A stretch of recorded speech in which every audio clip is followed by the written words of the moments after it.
이렇게 인사하겠습니다. 사랑합니다. 축복합니다. 사랑합니다. 축복합니다. 김포에서 목회하는 홍수정 목사님의 이야기입니다.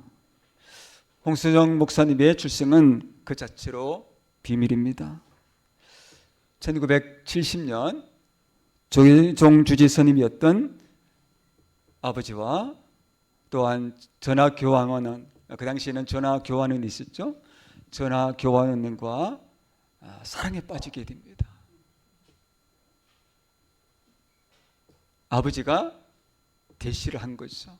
처음에 어머니께서 거부했지만 거부할 수 없는 사랑으로 딸을 낳게 되죠. 그런데 딸의 출생을 밝힐 수가 없는 거예요. 밝히게 되면 이 아버지께서 스님이잖아요. 조계종의 총무원장을 바라보는 그런 희망을 갖고 있는데 드러나면은 이게 다 포기해야 되고 내려놓아야 되는 것이 있죠. 근데 내려놓을 수가 없는 거죠. 그래서 이 딸을 외할머니 집에 맡기죠. 근데 외할머니도 이렇게 사찰과 또 폐가를 진전하면서 그렇게 살아갈 수밖에 없는 상황이었습니다. 그래서 이 딸이 어린 시절 외할머니 품에서 이제 자라게 되는데 이 어머니도 이 아이가 6살 때에 이제 사회생활을 그만두고 비구니로 그렇게 생활을 하게 되죠. 이 출생의 비밀을 언제 알게 되냐면은 중학교 2학년 때 알게 됩니다. 그동안은 뭐 엄마 아빠 소리를 들어도 들려오지 않았는데 그날따라 이제 학교에서 오는 가운데 친구들이 이제 집에 들어가잖아요. 친구들이 엄마 아빠 저 학교 다녀왔어요 이렇게 인사하는 거예요. 엄마 아빠 저 왔어 그렇게 인사하는 거죠. 근데 그날따라 엄마 아빠 소리가 갑자기 마음에 들어온 거죠. 귀에 들려온 겁니다. 그러면서 질문하는 거죠. 나는 엄마가 없어? 아빠가 없어? 그래서 할머니께 묻습니다. 할머니, 저에게는 왜 엄마가 없고 아빠가 없어요? 할머니가 얼굴이 굳어집니다. 그러면서 며칠 후에 이 손녀딸을 불러요. 그러면서 어머니에 대해서 이야기하죠. 애야, 내 어머니는 저기서 불공을 드리고 있는 저 스님이야. 그 이야기를 듣는 순간 충격을 받습니다. 아니 같은 울타리 내에서 지내면서 어머니를 그동안 비구니 스님 그렇게 비구니 이모 이렇게 불렸거든요. 근데 어머니라고 하니까 기가 막히잖아요. 그러면 아빠는요? 아빠는 어느 사찰의 주지스님이야. 그 말을 듣는 순간 막 하늘이 무너지는 것 같은 그런 고통과 기름을 겪게 되죠. 그래서 사찰 근처에 이제 과수원이 있는데 그 과수원 가서 펑펑 울죠. 내가 이렇게 살바리야 무슨 의미가 있을까 하면서 극단적인 선택을 시도하기도 하죠. 그러나 죽지 않고 살게 됩니다. 그런 가운데 이 중학교 2학년 있잖아요. 중학교 2학년 사춘기. 북한에서도 우리나라 쳐들어오려고 하더라도 중학생 때문에 못 온다는 그런 소문이 있잖아요. 그죠? 그래서 이게 반항심이 생겼어요. 그래서 이렇게 사찰에 불공 들어오는 신도들 있고 또 어머니가 불공 들이는 그런 상황 속에서 큰 소리로 노래를 부릅니다. 더 나가서 TV를 틀어요. 근데 무슨 채널을 틀어요? 기독교 TV를 트는 거죠. 그것도 큰 소리로 틉니다. 그때마다 할머니, 어머니로부터 또 벌을 받죠. 사찰을 청소해, 또 108번뇌를 해, 그렇게 벌을 받죠. 그래도 그 마음의 상처, 아픔, 그 분노 씻어지지 않는 거죠. 그렇게 하다가 이제 고등학생이 되어서 이제 자취 생활을 하게 되죠. 자취 생활을 하는 가운데서도 두 번의 죽음의 위기가 있었습니다. 한 번은 연탄가스를 마시게 되었고, 한 번은 크게 교통사고를 당했는데 그때마다 죽자고 살아나게 되죠. 이런 가운데 우여곡절 끝에 이제 결혼을 하게 됩니다. 결혼하고 나서 두 번째 아이를 가졌을 때에 이제 남편의 친구와 부부끼리 함께 저녁 식사를 하게 되죠. 저녁 식사를 하면서 뭐 그때만 하더라도 서로 이제 술을 마시던 그런 때였으니까 이제 서로 술을 마시면서 그 남편 친구가 이렇게 이야기하는 거예요. 자네 우리랑 같이 교회 가자 그러는 거죠. 근데 남편이 너무 싫어하는 거예요. 난 불교야. 나 교회 너무 싫어. 야, 이분도 아내도 마찬가지로 그렇게 거부하죠. 근데 남편이 그러지 말고 나 대신 내가 좀 가줘라 그러는 거예요.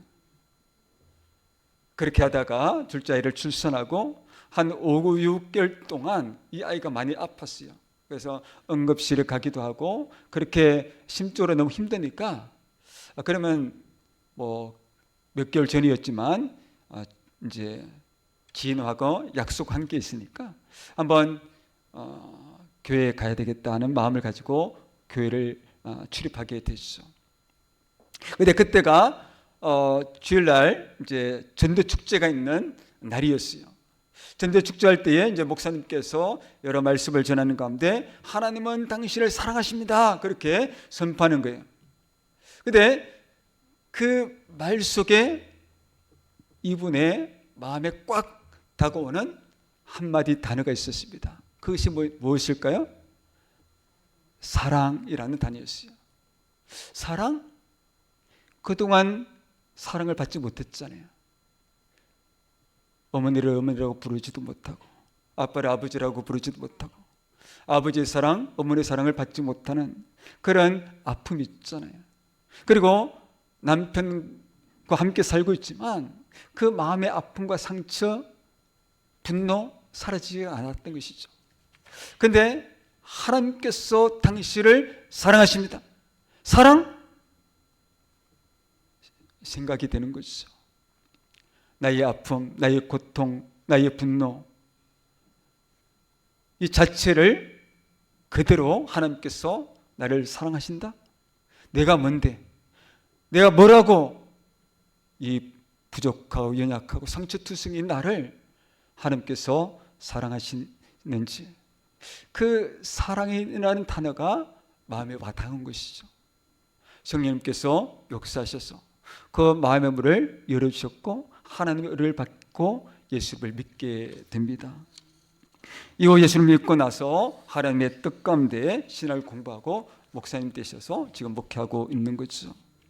그런 가운데 어머니에 대한 불쌍한 마음이 든 겁니다. 그러나 여전히 용서를 못하고 있는 거죠. 예수를 믿고 목사가 되었음에도 불구하고 어머니에 대한 상처가 너무 크기 때문에 용서를 못하는 거예요. 아버님은 이제 결혼 전에 돌아가셨죠. 근데 이제 기도하는 가운데 이래서는 안 되겠다. 어머니를 용서해야 되겠다. 그렇게 마음을 주셨고 또 하나님 앞에 기도를 하게 되죠. 그래서 기도하여서 하나님께서 주시는 그 힘을 얻고 이제 어머니께 전화를 합니다. 그동안은 전화를 안 했죠. 어머니께서 전화를 하더라도 그때마다 끊어버렸죠. 전화 받지 않았어요. 근데 본인이 먼저 이제 전화를 한 거죠. 근데 그때는 또 이제 어머니가 전화를 끊는 거예요. 그러다가 이제 전화 통화되어서 어머니에게 이렇게 말을 하는 거죠.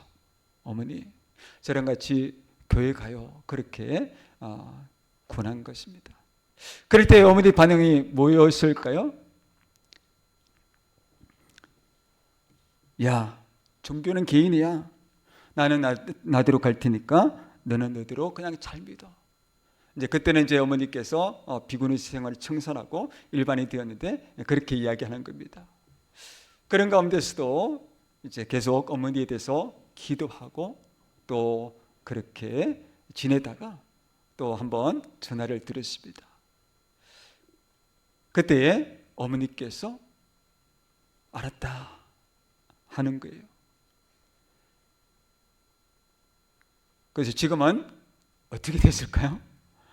지금은 예수님을 잘 믿고 새벽마다 따님 목사님을 위해서 또 손주들을 위해서 기도하며 지내고 있습니다.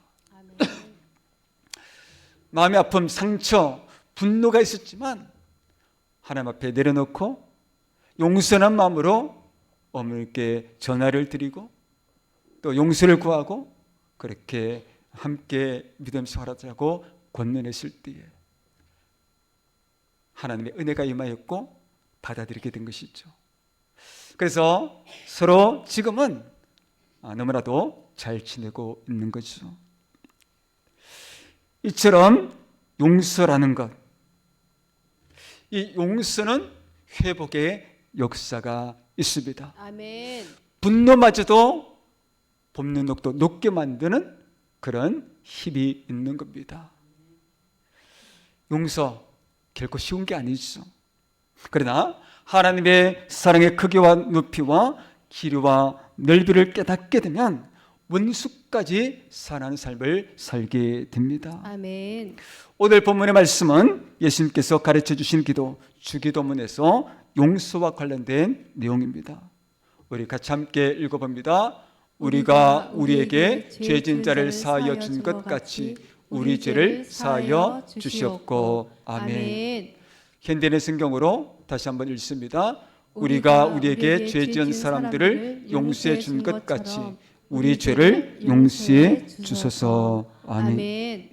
예수님께서는 우리에게 용서의 삶을 살라고 말씀하십니다.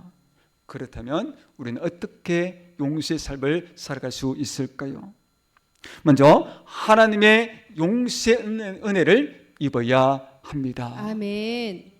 하나님은 우리의 죄를 용서하시려고 우리의 죄값을 아들이신 예수님을 십자가에 죽임당하게 하셨습니다. 로마서 5장 8절입니다. 우리가 아직 죄인 되었을 때에 그리스도께서 우리를 위하여 죽으심으로 하나님께서 우리에 대한 자기의 사랑을 확증하셨느니라. 아멘. 우리는 죄인이지만 죄인을 용서하실 수 있는 그 죄값을 예수님께서 대신 지불하셨다는 것이죠.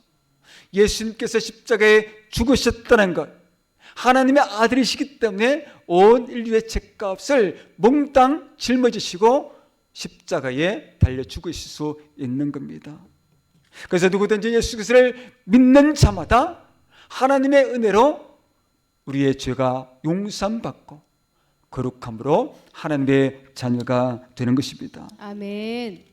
그래서 우리가 하나님의 은혜를 깨달으면 예수 그리스도의 십자가의 사랑을 체험하면 용서의 삶을 살아갈 수가 있는 거죠. 아멘. 예수님께서 가르쳐 주신 이 용서에 관한 기도의 내용, 그것은 먼저 하나님의 사랑이 전제되어 있습니다. 하나님의 사랑을 입은 자는 용서의 삶을 살아갈 수 있고 깨어진 관계의 회복이 이루어지게 됩니다. 아멘. 우리가 하나님의 사랑이 내 안에 들어와 역사하면 내 안에 있는 모든 미움, 시기, 증오, 분노, 아픔, 상처 등이 치유되고 관계가 회복되어집니다. 아멘. 그러면 우리 이렇게 고백하게 되죠. 하나님께서 나를 사랑하셨습니다. 하나님께서 나의 모든 죄를 용서하셨습니다. 이렇게 고백하면서 용서의 삶을 살아갈 수가 있습니다. 나와 원수 관계에 있는 자, 나에게 상처 주고 아픔과 고통을 안겨주고 내 마음의 병을 준 자에 대한 긍휼의 마음을 갖게 되고 불쌍히 여기는 마음으로 하나님께서 나를 용서해 주셨듯이 남을 용서할 수 있는 것입니다. 아멘. 두 번째, 용서의 삶을 위해서 하나님께 용서의 힘을 달라고 기도해야 합니다. 아멘.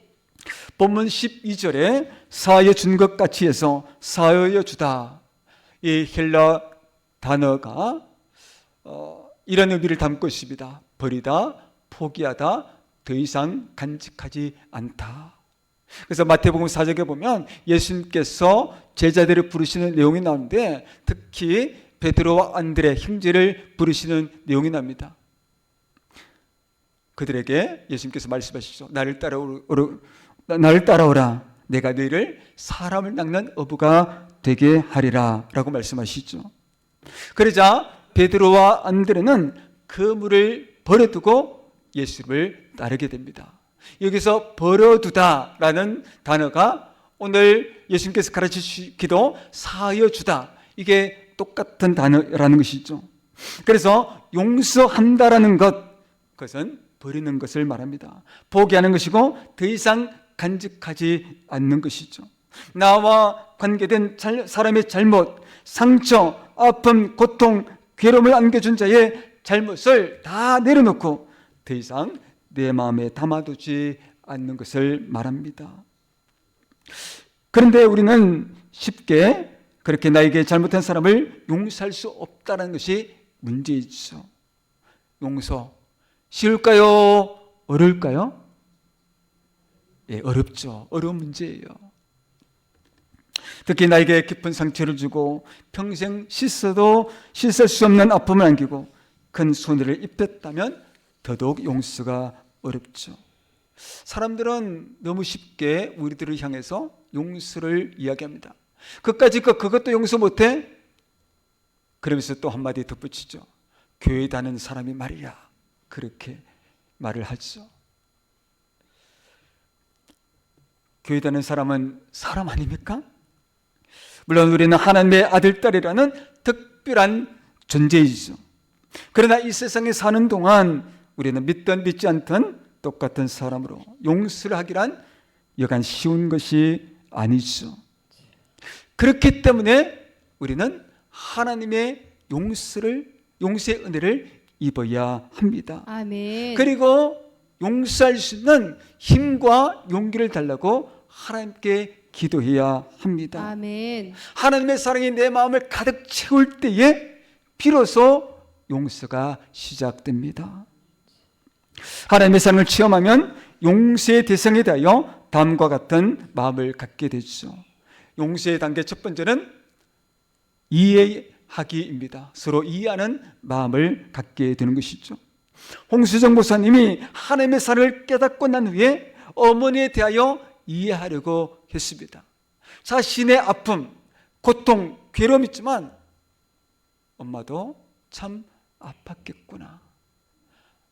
남편으로부터의 사랑을 받지 못하고 또 딸로부터 사랑을 받지 못하고 딸을 바라보면서도 딸을 딸이라고 한 번도 제대로 불러보지 못하는 그 아픔, 그 고통, 괴로움이 있었겠구나. 얼마나 아팠을까? 얼마나 고통스러웠을까?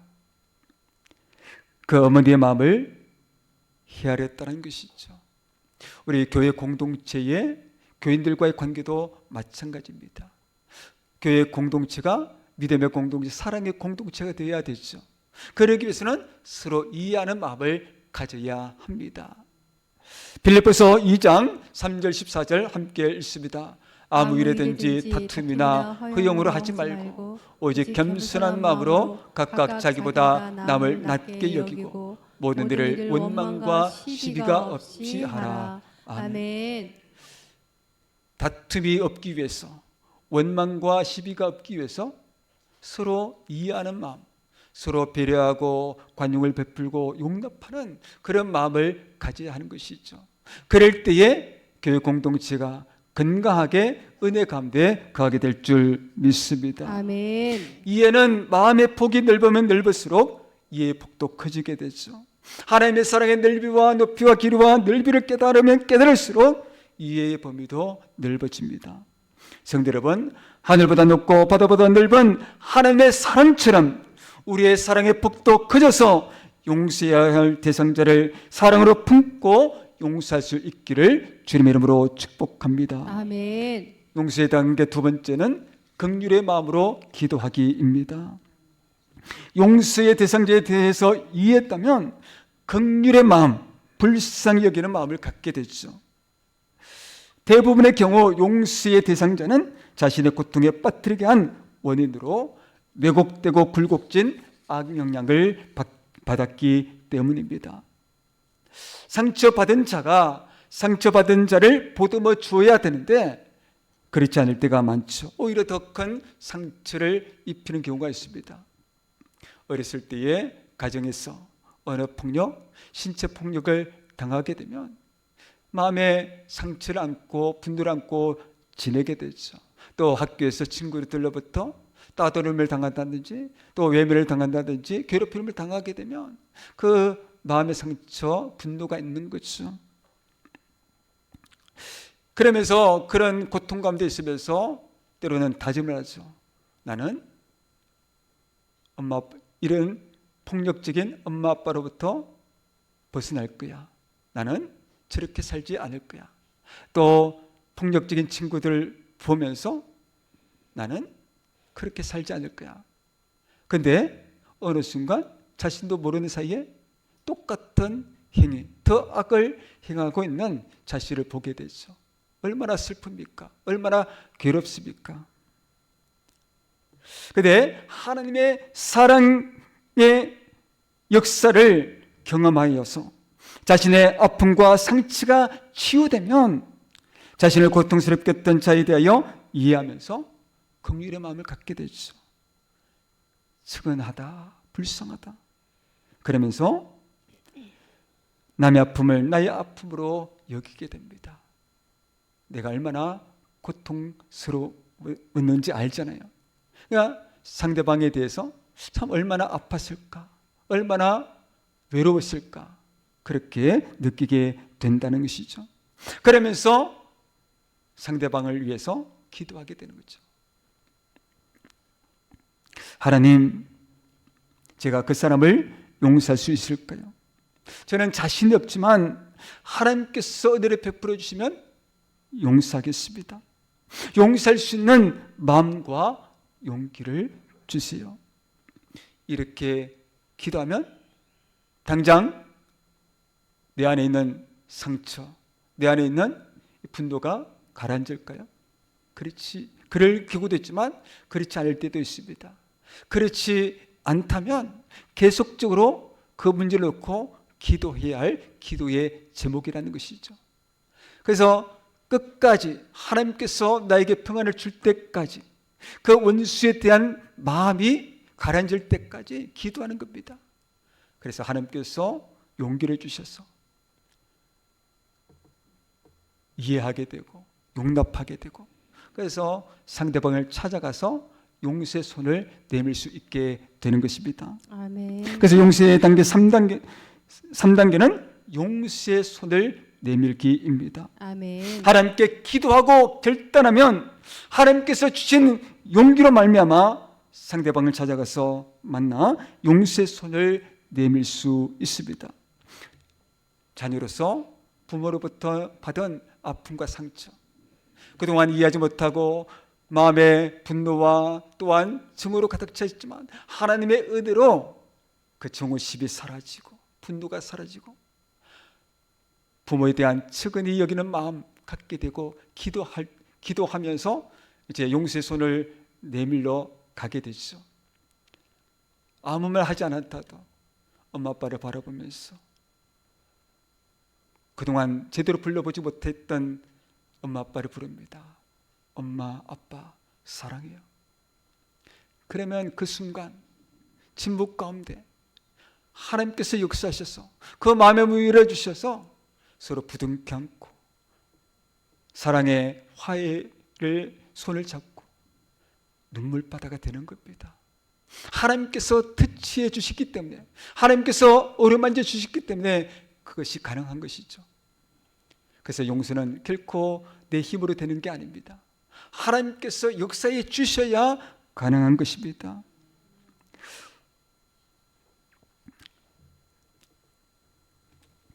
지금 이제 동계올림픽 이탈리아에서 하고 있는데 혹시 갔다 오신 분 계시나요? 예. 이제 현지 시간으로는 이제 오늘, 우리 나라 시간으로는 내일 새벽 4시에 끝나는데 아주 선전을 하고 있죠.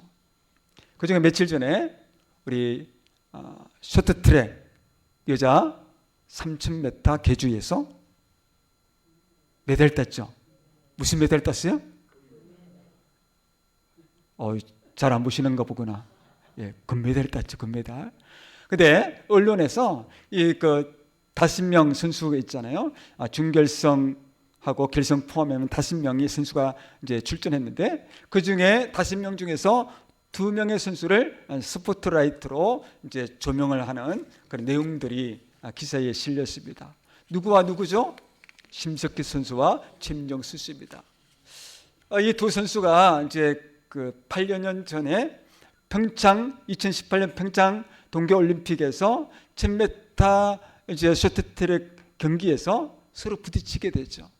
그 부딪히고 나중에 이렇게 심석희 선수가 우리 최민정 선수에게 좀 험한 말을 했다라는 그런 내용도 밝혀지게 되고, 그래서 결국은 심석희 선수가 2개월 동안 이제 그 선수 자격 정지를 징계를 받게 되었죠.